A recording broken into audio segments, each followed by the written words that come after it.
Welcome to another CEO Wisdom podcast. Today we have Luni Libes with us. He is CEO at Africa Eats, founder and managing director at Fledge. We're going to talk about a whole array of interesting stuff, including impact, startup investing, entrepreneurship, which you misspelled on your LinkedIn, the hashtag Luni, just saying.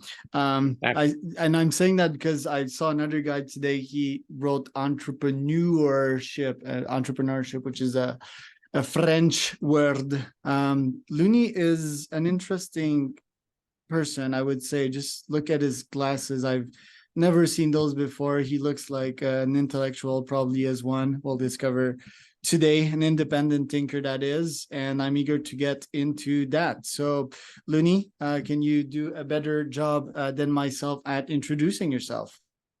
I could try. So I've been an entrepreneur for over 30 years now. Started my first company in 1992 here in Seattle, Washington. Africa Eats is number 8 for me. So truly serial, although it's more parallel entrepreneur now than serial. I got Africa Eats, where I'm the co-founder and CEO. Fledge, I started over 10 years ago. I accidentally started a nonprofit along the way. It's called Realize Impact. I'm a managing director there still. And about 10 years ago, when Fledge started, I made a big shift in my life. I used to be a software entrepreneur, starting software companies, taking California venture capital, making them as big as possible. Then 10 years ago, I learned that it was possible to fix the world's problems using for-profit companies. And that's what Fledge works on. So we are an accelerator for mission-driven for-profit companies. We've helped thousands. We invested in over 100. And a few dozen of them were in Africa working on food and ag. When the pandemic hit, I decided to go deep with them, created Africa Eats as an investment holding company to help those specific companies get bigger. Let's start with Nimble. Why did you decided to start a company? It seems that right off the bat, you were an entrepreneur, just like myself. Why were you built that way? Family business. If you look back at my parents and my other ancestors, the next 2 generations back, they typically didn't go take a job somewhere. They typically were shopkeepers or entrepreneurs, accountants, doing their own thing. So that was just kind of the family, imbued in the family business. Why specifically, like so soon after school? It was not even a year after I graduated. That dates back to the February 1991 edition of Byte magazine. And you're way too young to remember Byte magazine, but it was kind of like the magazine of computing. The cover story and 4 other stories of 1991 February was what comes after computers, what comes after desktop computers. Notebooks were pretty new back then. But what comes after this idea of a keyboard and a mouse and a screen? And the answer in the episode was a device you hold in your hand that you use like a pen and paper, a tablet. We didn't have the name PDA yet, but a handheld device without the keyboard, without the mouse, that you were interacting directly on. And I thought they were right. And just be clear, that was a year earlier than I started that. I saw that article. I was still in school, finishing up my senior year as a bachelor of science. And it seemed like it was going to happen. It was compelling. And I wanted to go do it, but I didn't go do it immediately. It took me a few months to quit the first job after school and say, all right, I'm going to start a software company in that space. Where did that ended up? You spent 5 years of your life there. What did you learn from that one? It's more like 4, but yeah, it was many, many years. I learned a ton. I would say I got a street MBA in starting that company. So I learned what entrepreneurship truly is and what it really takes. And it's the only company I ever started that we had to shut down. So we ran out of money. Could have kept going with customers, but we didn't see that the market wasn't going to take off. Like, it seems so obvious now, right? So, we're all carrying them in our pockets now. But there were more. Remember the iPhone came out in 07, but it wasn't sold widely. It was only available here and there. The iPad was launched in 2010. It was sold widely. You could just go to the store and buy one. Apple sold more iPads in the first minute. Literally, in 1 minute, Apple sold more iPads than all of the tablet-based devices, all the PDAs, all the smartphones in the entire 1990s. In 1 minute, they outsold them, right? The timing is important. And so by 1996, it was clear that this wasn't going to happen. So I started in 92. By 96, we said, all right, it's time to finish up the projects we have and shut it down cleanly. So we shut that one down cleanly. And then a month later, started the next company. And then you started a couple of software startups and got pretty rich doing that, couple of exits. Every company after that got acquired. Only one of them got acquired for a exorbitant amount of money. I think that's the easiest way. Exorbitant would be over 100 million. They never disclosed the amount, and I'm not supposed to disclose the amount, but yeah, they bought the company for an exorbitant amount of money. Yeah, I just did a quick translation there of the word exorbitant. Because you know, after exorbitant, what is it? It's like legendary, outrageous. After that, you have to throw some swear words in, and I don't want to. That's interesting. And ZX, ZX, that rings a bell. I think I've studied that company of yours before. Tell us about that one. You have to be. So what happens with these startups is that most of them are not wild successes. Most of them wind up being acquired, where you would put acquired in quotes. So I started a company in 2008. I saw a big shift in the way people were using mobile devices. In the early 2000s, I commute by ferry. I live on an island, so I commute by ferry, and I watched what people were doing on the ferry. And in 05, 06, 07, they were talking on the phone a lot on the ferry.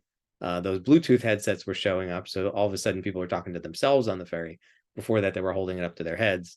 And then in 08, all of a sudden they were staring at the phone because the iPhone had come out in 07 and it became really popular by 08.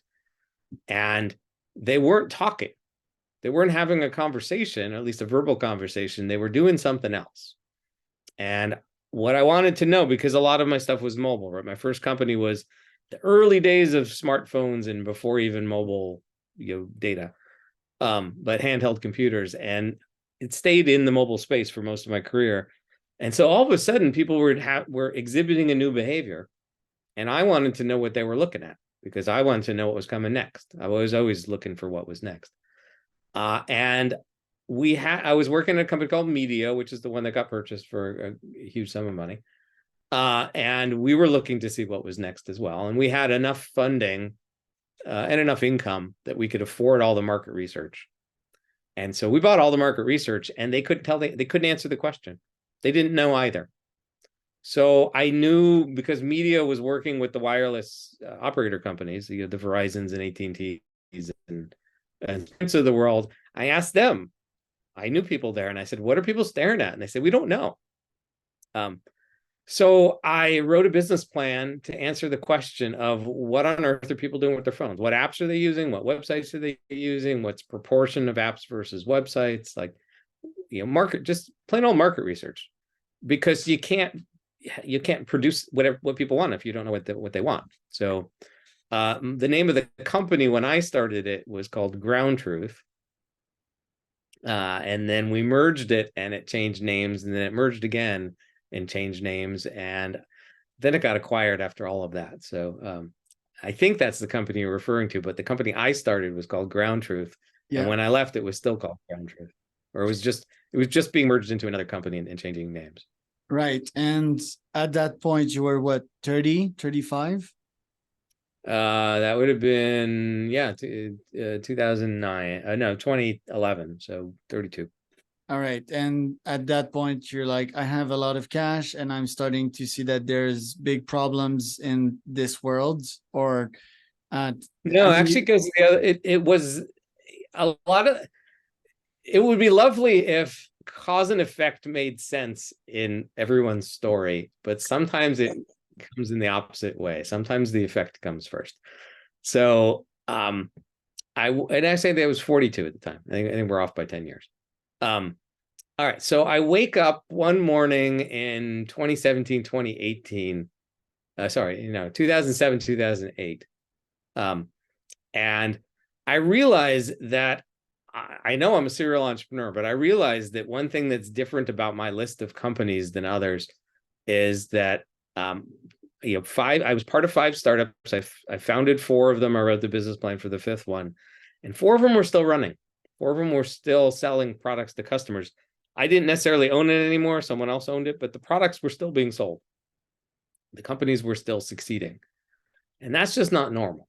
Normally you get 1 big hit or 2 big hits and you're done. And mostly you get a lot of failures. And I didn't know why. I couldn't tell you why I had a string of successes. It was fascinating to me that it did, but this is before Nokia bought Meteos. So it wasn't, I couldn't point to a giant bank account and say, there's my success. I will be an angel. I'll be a VC. What I could say at that moment in time was, I seem to know something about starting companies. I seem to know something about starting companies that can grow and become big. I should share that knowledge, whatever it is. And so I started looking for a place to share knowledge, a place to be what's now called a mentor. Not the mentors in the old-fashioned way, but the kind of the way the accelerators talk about mentors. But I was too soon. There wasn't any place in Seattle for me to do that. There were some meetups. I did some of that.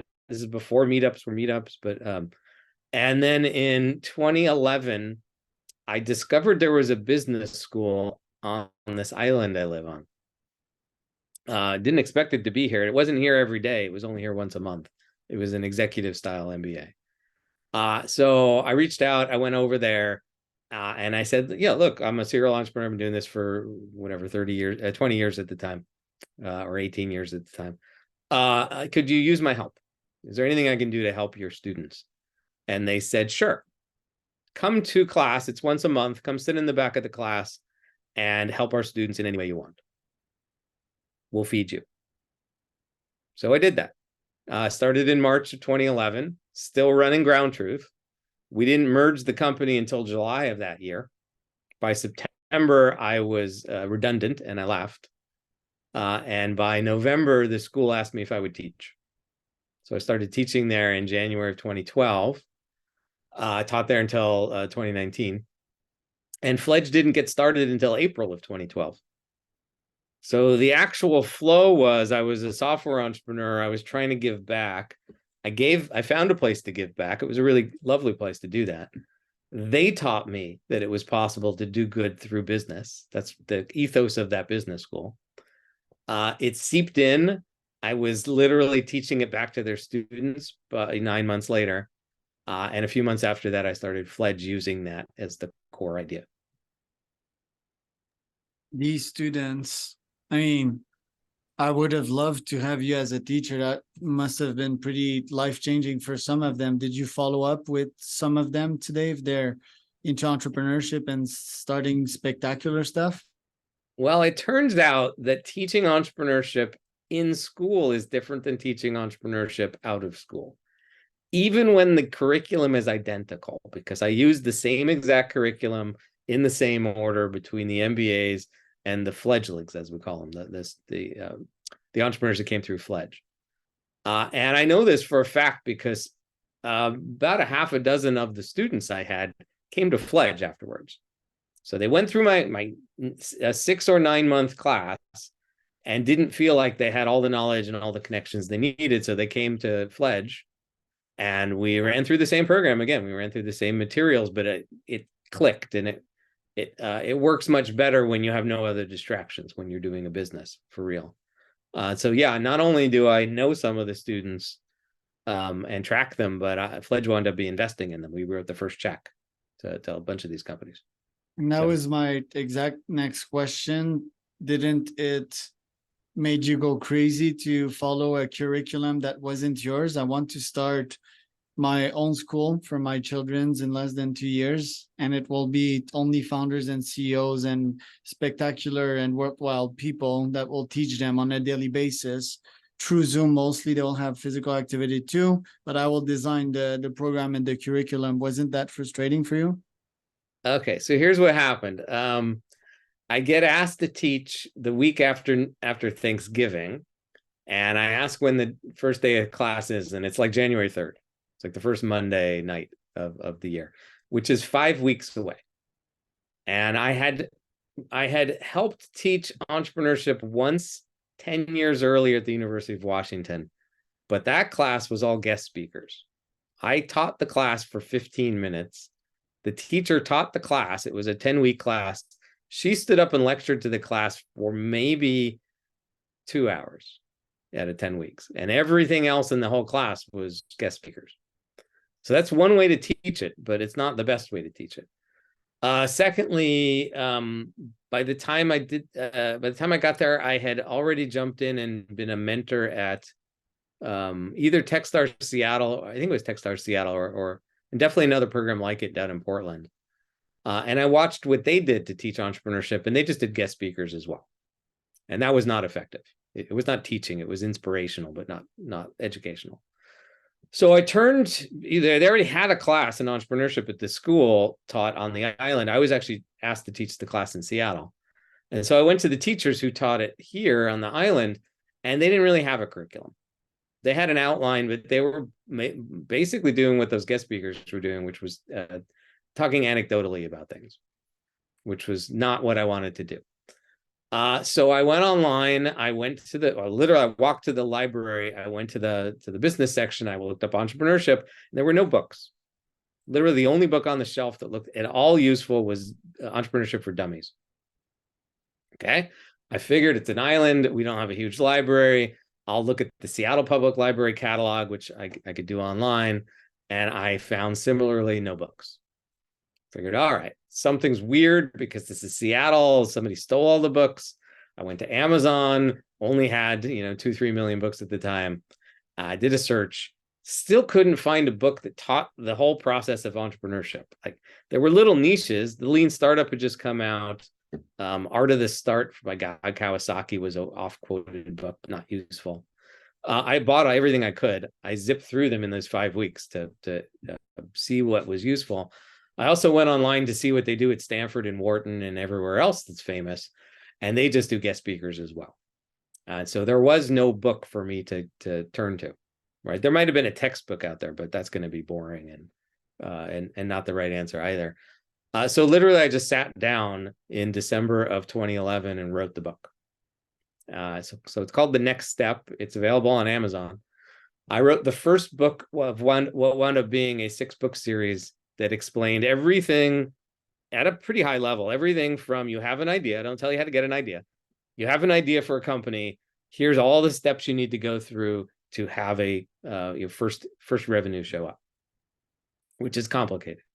Right. And that became the curriculum. Yeah, so that's the curriculum for the class, is the first book, and then different weeks we'll pull in the other books, and it's now all bound together in one big book. It wound up being like 400 or 500 pages of book. Okay.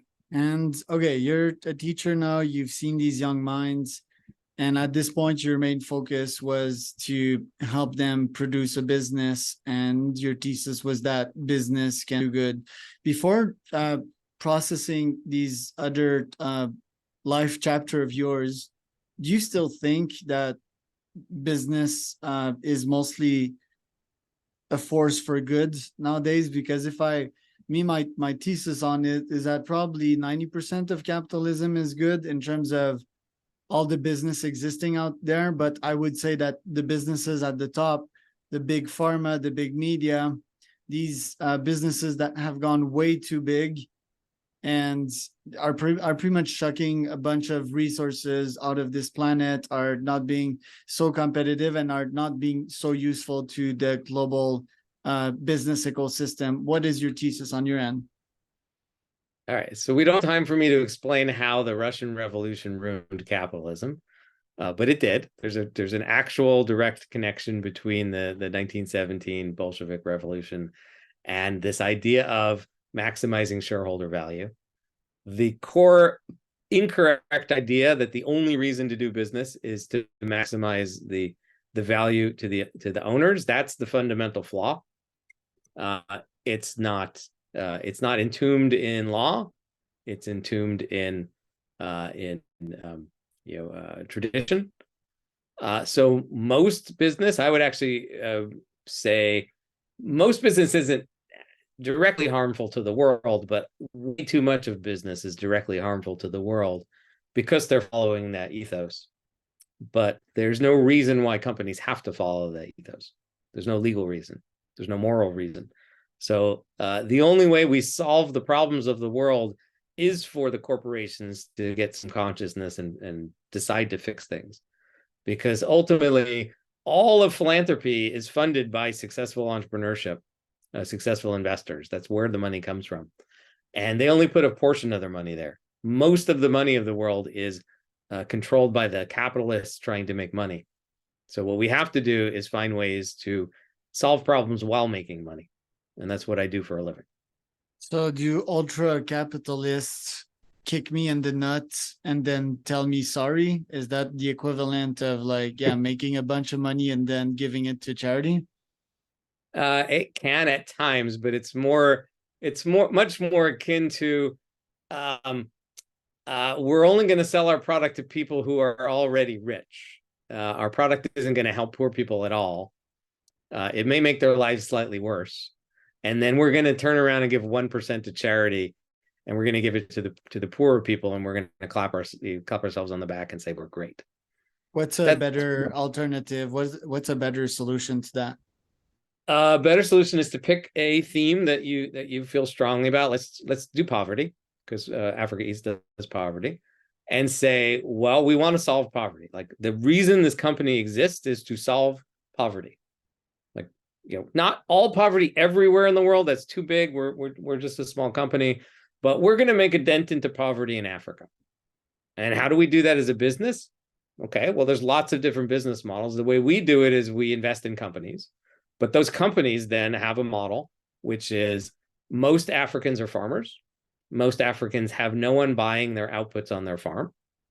And so we back companies that buy the outputs of the farmers and get that food, either value add the food or simply get it to market in the cities. And they make a profit doing that. And all of a sudden, just in executing that business model, the farmers now have doubled their income. They're no longer destitute. They're no longer unable to pay for basics like shoes for their kids or medicines for their kids. All of a sudden, they're middle class citizens of their country, which is still poor in the realm of things, but not subsistence farming, not crazy poor.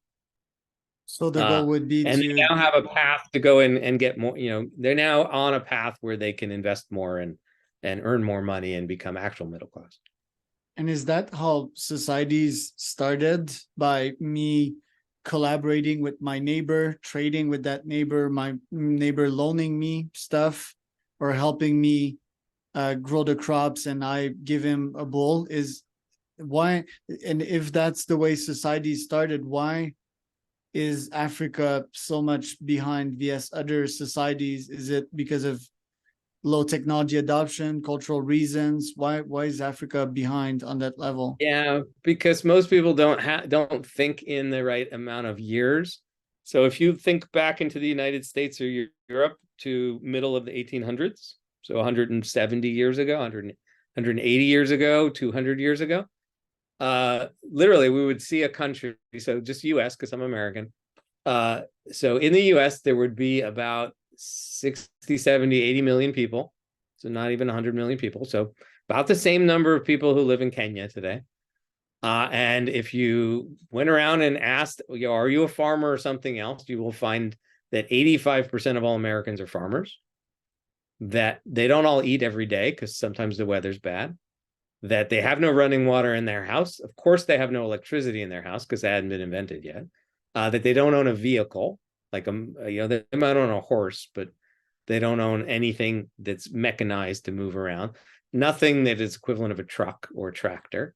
That their fields are plowed either by themselves with a hoe or with an ox, or a horse. And lo and behold, those are the same stats we see in Africa. So it's not that Africa is any different than the US, except they're 160 years behind. Why are they 160 years behind? Yeah, because the Europeans came and took all of their resources. But nothing says that in the next 50 years that Africa won't look like the US did in the middle of the 1900s, right? They're going to go faster. So probably by 2100, most of Africa will look like the 1950s or 60s or 70s or 80s in the US. Most people won't be farmers. Most people have incomes. There'll be plenty of cars. They'll be flying around the continent. They'll have power. Like everything that was normal for middle-class America will be normal for middle-class Africa in 30, 40, 50 years. I believe that too. I'm really bullish on Africa. I'm first bullish about Latam because that's where I live. Second about India, and third Africa. Speak with a lot of promising entrepreneurs from there. Bunch of YC startups also in Nigeria I've spoken to this year. So really bullish on Africa. I want to ask, you're a man of many colors, like myself, and should we call you a Renaissance man or whatever? How's your time span nowadays? How do you manage your time and split your day into what activities precisely? I let the inbox determine that. So, well, two things. As you saw, we scheduled time to meet because there's a lovely service called Calendly that lets people pick times on my calendar. So there'll be 3 or 4 hours a day that are blocked off in Zoom meetings, talking to people all around the world. I'm talking to somebody in another country every day. The times in between, it's sitting in an inbox. So again, I have 3 jobs. Africa Eats is my busiest job. Realize Impact, the nonprofit's probably number 2, and Fledge is 3rd, at least at this point in time. And I have email addresses for all 3, but all the email addresses just all go to the same Gmail account. So I wake up in the morning and there's always, a pile of email, and I start at the top and work my way down. And so I don't sit and schedule how much time am I going to work for this company or that company this day. Whatever the first one is, I deal with it, and whatever company it happens to be, it is, right? And I do some volunteer work on the side as well, so it could be something not on that list. And if it's a very big task and it's going to take many hours, yeah, then it gets marked to go do later, where later is later that day or some other day that week. And that works great. Most of the time, that's totally fine. By the end of the day, I have the same number or fewer email than when I started. And a few times a year, it just piles up. And I'll get to it eventually. The analogy is chopping down a tree with an axe, right? You don't chop down a tree with an axe with one swing. It takes a while. After what time did you started maxing out wealth? Because you're on this island that looks straight up beautiful. You have pretty much your dream life. One could say the good life. I mean, there's still challenges, but because it seems that the thesis that I see out there is maxing out wealth and the capitalist game first at a personal level, right? And after that, once you're abundant on that level, then you start giving back. So when did that came about? And am I wrong in saying that you tried or you aim at least at that goal? Yeah, except again, the cause and effect didn't happen in that order. So I started Fledge years before that big acquisition happened. So I was fine, but not, I wouldn't say not rich when I started Fledge. I did it because it needed to get done. I got paid. I take a salary. I do work for a living. I work hard, many, many hours for my livings, plural. But I didn't do get rich and then give back. I did find need of the world, fill it, get paid for it. And then I happened to have a big exit after that. And do most folks follow the thesis that I mentioned and not yours? There's there's a continuum, but there's a very large number of people who are in the space. We just call it impact now. They're in the impact space. They work for impactful companies or impactful funds or impactful organizations or impactful entrepreneurship training programs or somewhere in that space. There's very, very many people in that space who are not rich. That's just the space they want to be in. They chose it. It's fulfilling. It doesn't feel anything like The Office, like The Office, capital office. And so they chose that, just like there's a huge number of people in the nonprofit sector that are underpaid. And in the impact space, most of those people are would make more money if they went and worked for a big maximize your shareholder value company. So that's a huge number of people. And then there's plenty of us who don't need to get paid every year. I think that's the best way to talk about it. Either don't need to get paid at all, or usually like we do need to get paid, but we just don't need to get paid what we used to get paid. And if we have to miss a year because fundraising is hard, oh well, we'll miss a year. But we prefer getting paid for our work. Because if you look at Bezos, who don't need to work at all, the people who don't need to work at all are the ones who tend to provide the funding for all of this. Right. And they don't, like, they're the funders and not the workers. Right. Because if you look at Bezos or Gates, both from Seattle area, well, they seem to have really gone after the capitalist game first, and then they maxed that one out, and then they got bored. And in Bezos' case, mostly his wife, I think his ex-wife Mackenzie, that is gifting a lot nowadays. And it seems that humans are really wired from the get-go to get rich. That they probably need to achieve that.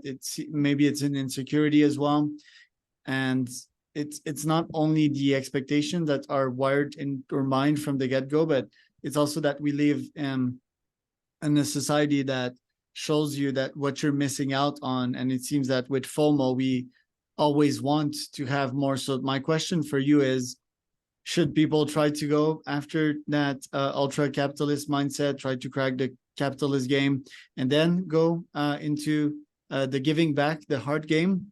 Or should they start social startups from the get-go and have 90% capitalist purposes and 10% social purposes? No, I think this idea of get rich then give it away, it's actually dated only back to like Carnegie in the late 1800s. That's a culture. I don't think it's innate. I think that's a learned culture. It's part of our culture. I think it's misguided. It's misguided because most people whose goal it is to get rich are not going to ever get rich. It's a very small percentage. It's the top 1%, as in 99% don't get there. And fine, we can call top 10%, but 98% of the people don't get there, which means we're wasting 90% of the talent that could be helping. It's much better for the world, and it's much better for stress and everything else. It's a much better lifestyle to be part of the solution, as opposed to we'll get to that solution later. Meanwhile, I'm part of the problem. And so all the jobs I've ever seen that I've created or others have created in this space of do good while doing business, like those are much better jobs. They're much more fulfilling. They feel better. They do good for the world. There's all positives and very few negatives. I guess also didn't talk about that, but you, back in these earlier days of your career in which you weren't rich, you had ultimate self-confidence in yourself. And for me, I am not to the wealth level that I want to be, but I'll know that I'll be ultra rich. This is a certainty, it's not something that calculus or maths can explain. Maybe it's arrogance, maybe it's self-convincing. But did you have that back in the days, and that's why you decided to start that? And also, to pack up another question, because we have 2 minutes left here, did you play dirty to get that fortune of yours, or do you feel that you've won your tens of millions while playing fair, while getting there? I believe I always played fair. I was dressed down a lot for telling the truth by my fellow coworkers. And I think they played fair too, but they were playing by the rules of don't tell everyone everything that's the truth at all times. Whereas I'm a techie, I do that. I learned how to hold back at times. That's as dirty as I play. I never had the goal of being a billionaire. That was not on my list of things to do. My goal was to pay off the house, which I got to do. Like, that was my goal, is to live life with no debt. And that's a lovely place to be. But in terms of I was always excited by the hearing the stories of how many people were using my products. Right? These were my companies, but then I was also the product person at these companies. It was my product. I was the one who was deciding, what it looked like, what it did, how it worked, going to the sales calls to figure out what we were missing. And so I remember like in company number one, when we had products embedded on every Sony device in the store. Like, ooh, that's exciting. Unfortunately, nobody bought them. But then company number two, when we heard, yeah, this service went out to 1 million people. 1 million people just used the product. And first thing that came to my mind was, wow, that is cool. And second thing is, we never tested it for 1 million people. Did it work? That was a big scale at the time. That was the 90s.